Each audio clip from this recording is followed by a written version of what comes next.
Hi friends, कैसे हैं आप सब लोग। आई होप आप लोगों ने हमारे नए यूट्यूब चैनल फ्लैग आइलैंड का पहला एपिसोड देखा होगा और उसे काफी पसंद भी किया होगा। तो उसी जर्नी को आगे बढ़ाते हुए आज हम लेके आ रहे हैं अपना पहला एपिसोड। अगर आप सबको ये एपिसोड अच्छा लगे तो इसे प्लीज लाइक करें, शेयर करें, सब्सक्राइब करें और प्लीज कमेंट भी करें ताकि हम और अच्छे अच्छे वीडियोस लेके आ सकें। तो इस जर्नी को आगे बढ़ाते हुए I take lot of pride to start this journey with my own flag, with my flag India, Tiranga. तो आइए जानते हैं इसकी हिस्ट्री। क्या आप सबको ये पता है कि 1857 से पहले हमारे देश का कोई झंडा नहीं था। हर राजा, हर साम्राज्य अपना अलग अलग झंडा इस्तेमाल करते थे। लेकिन 1857 में जब भारतीयों ने ब्रिटिश गवर्नमेंट के अगेंस्ट आजादी की जंग छेड़ी, तब हमारे भारत देश को एक समान झंडे की आवश्यकता हुई। तब एक झंडा डिजाइन किया गया जो कि पूरा ब्रिटिश गवर्नमेंट का झंडा था और राइट हैंड साइड में नीचे की तरफ एक सूरज बनाया गया। लेकिन ये झंडा आजादी की भावना को जगाने में असमर्थ रहा। इसलिए सन 1905 में, जो कि हमारी आजादी का नारा था वंदे मातरम झंडा बनाया गया। इस झंडे में एक चांद था, एक सूरज था और ऊपर 7 कमल के फूल बनाए गए जो कि भारत के 7 प्रोविंस को दर्शाते थे। लेकिन ये झंडा भी आजादी की भाव को जगाने में असमर्थ रहा। फिर सन 1905 में सिस्टर निवेदिता, जो कि श्री विवेकानंद जी के अनुयायी थी, उन्होंने इस झंडे में थोड़े बदलाव करे और वंदे मातरम के साथ 108 दियों का डिजाइन बनाया गया उसके कोनों पे।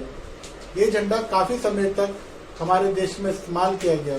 फिर श्री महात्मा गांधी जी ने श्री वेंकैया पिंगले जी को अनुरोध किया और उन्होंने हमारे राष्ट्र का एक नया झंडा डिजाइन करने। फिर श्री पिंगले जी ने 5 वर्ष तक 50 देशों के झंडों का अध्ययन किया और सन 1921 में उन्होंने एक झंडा तैयार करा। इस झंडे में एक लाल रंग था जो कि हिंदुत्व के लिए था और एक हरा रंग था जो कि मुसलमान भाइयों के लिए था। लेकिन क्योंकि हमारे देश में बहुत सारे धर्म माने जाते हैं, इसलिए महात्मा गांधी जी ने इसमें एक सफेद पट्टी भी ऐड कराई जो कि बाकी अन्य धर्मों के लिए था और एक चरखा भी बीच में ऐड करवाया। ये झंडा हमारे देश में काफी समय तक इस्तेमाल किया गया। फिर कुछ बदलावों के बाद सन 1931 में हमें आज से सबसे मिलता जुलता झंडा मिला, जिसमें कि सबसे ऊपर सैफरन कलर था, बीच में सफेद रंग था और सबसे नीचे हरा रंग था। जो सैफरन कलर था वो हिंदुत्व के लिए था, सफेद रंग बाकी अन्य रिलीजन्स के लिए था और हरा रंग मुसलमान भाइयों के लिए था। इसके बीच में एक चरखा भी था। लेकिन ये बात मुझे पसंद नहीं है कि हमारे झंडे को बहुत सारे रिलीजन्स के ऊपर बांटा गया और शायद यही बात उस समय के लोगों को भी अच्छी नहीं लगी। आखिर ना भगवा मेरा है, ना हरा मेरा है, हिंदुस्तानी हूँ मैं, पूरा तिरंगा मेरा है। इसलिए 1947 को जब एक बैठक बुलाई गई श्री राजेंद्र प्रसाद जी के अंडर, तब उन्होंने ये डिसाइड किया कि इस झंडे को काफी कुछ इसी रूप में ही रखा जाएगा, लेकिन इसके मतलब को पूरी तरह से बदल दिया जाएगा। आज जिस झंडे को हम इस्तेमाल करते हैं उसमें सैफरन कलर का मतलब है courage and sacrifice, white colour का मतलब है peace and harmony and green colour का मतलब है fertility and prosperity of land. इसी के साथ चरखे को हटा के उसकी जगह अशोक चक्र लगाया गया व्हाइट कलर के ऊपर, जो कि इटर्नल व्हील ऑफ लॉ या कंटिन्यूटी ऑफ लाइफ को दर्शाता है। और इसी प्रकार पहली बार 15 अगस्त 1947 को हमारा झंडा आजाद भारत में फहराया गया लाल किले पर। तो आइए जानते हैं क्या क्या है इसको फहराने के लिए बनाए गए नियम और कानून, जिससे कि इसकी गरिमा हमेशा बरकरार रही है। तो बताइए रितेश। सबसे पहले मैं जानना चाहूंगा कि हर भारतीय को हक है अपना झंडा फहराने का? नहीं, हर भारतीय को अपना झंडा फहराने का हक आज है, लेकिन सन 2001 से पहले सिर्फ 15 अगस्त और 26 जनवरी को ही हर सिटीजन अपना झंडा फहरा सकता था। अब जब 2001 में बिजनेसमैन नवीन जिंदल ने ये अपील डाली कोर्ट में कि अगर मैं अपने पूरे प्राइड एंड ऑनर को मेंटेन करता हूँ फ्लैग के, तो मुझे ये परमिशन दी जाए कि मैं इसे किसी भी दिन फहरा सकूं। कोर्ट ने ये अपील सुनी और इस पे ये डिस्कस हुआ।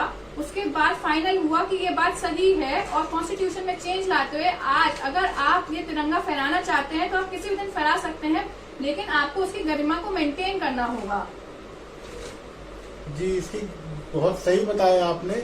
इसकी गरिमा को कायम रखने के लिए भारतीय संविधान में कई नियम कानून लिखे गए हैं। मैं उनमें से कुछ आपको बताना चाहूंगा ताकि आप इसकी गरिमा हमेशा बरकरार रख सकें। सबसे पहले इसका आकार तय किया गया है, ये 3:2 के रेशो में होना चाहिए। इसकी सारी पट्टियां बराबर होनी चाहिए और बीच में एक अशोक चक्र होना चाहिए जिसमें 24 स्पोक्स होते हैं। ये झंडा आगे और पीछे दोनों तरफ प्रिंट होना चाहिए और इसको प्रिंट करने के लिए खादी के कपड़े का उपयोग ही अलाउड है, जो कि कर्नाटका में स्थित एक खादी ग्राम उद्योग में बनाया जाता है।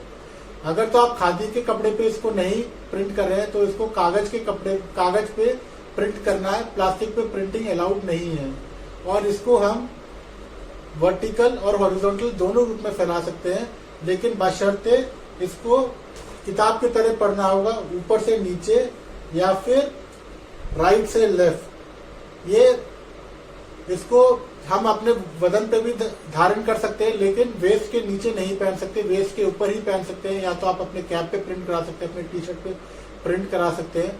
इसको किसी चीज पे लपेटने के लिए इस्तेमाल नहीं किया जा सकता।